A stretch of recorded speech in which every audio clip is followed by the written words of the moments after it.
Halo, perkenalkan nama saya Jaren Suwak, mahasiswa psikologi Universitas Negeri Manado.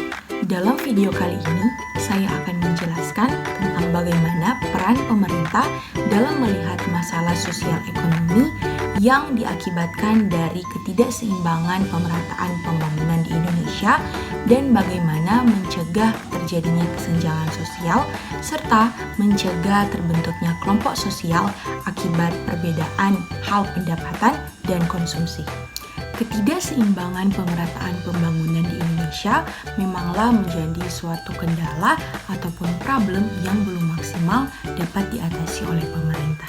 Contohnya, pemerataan fasilitas dan pelayanan kesehatan yang belum maksimal, pembangunan akses jalan dan air bersih di daerah terpencil yang masih memiliki kendala, pengembangan dan pemerhatian wilayah perbatasan yang masih kurang, ketidakmerataan pengiriman tenaga ahli pendidikan, kesehatan, dan ahli di bidang lainnya ke pedesaan dan daerah terpencil, lapangan pekerjaan di pedesaan dan daerah terpencil yang kurang, pengelolaan dan penggunaan SDA dan SDM yang belum maksimal.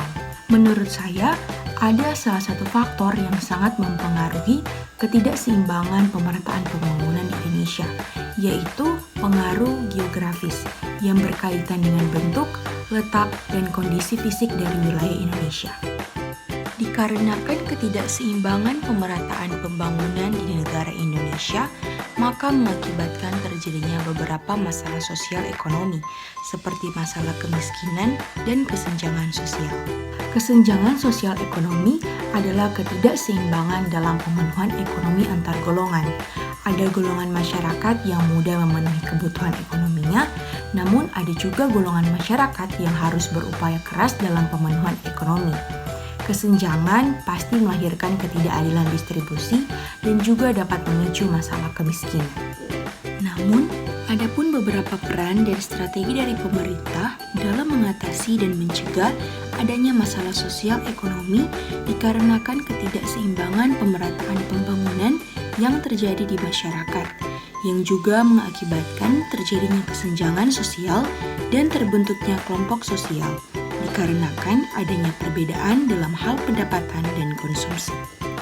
Yang pertama, pencegahan strategi yang dikedepankan mengarah pada pembangunan dengan karakteristik wilayah tertentu, yaitu pembangunan wilayah dengan potensi dan daya ungkit pertumbuhan ekonomi nasional yang tinggi dengan menitikberatkan pada percepatan pembangunan pusat-pusat pertumbuhan dan pembangunan perkotaan metropol. Yang kedua, pembangunan wilayah dengan skala ekonomi wilayah dan ekonomi lokal yang potensial dengan menitikberatkan pembangunan pada pusat kegiatan wilayah atau lokal pedesaan dan kota-kota sedang.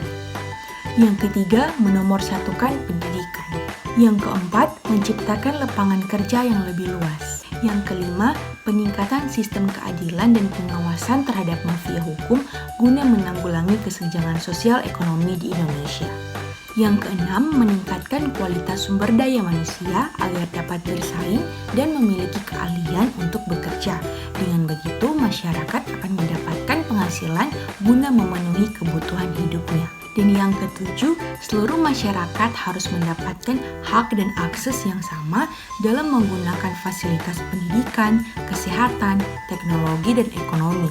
Dengan hak dan akses yang sama, kesenjangan sosial akan berkurang dan tidak ada perbedaan ataupun tidak terbentuknya kelompok dalam masyarakat akibat perbedaan pendapatan dan konsumsi. Itulah beberapa peran dan strategi dari pemerintah yang dapat dijalankan untuk menangani beberapa isu utama ketidakseimbangan pemerataan pembangunan di Indonesia yang menimbulkan beberapa masalah sosial ekonomi dan ketimpangan di wilayah Indonesia, serta cara untuk mencegah kelompok sosial dalam masyarakat yang mengakibatkan ketidakadilan.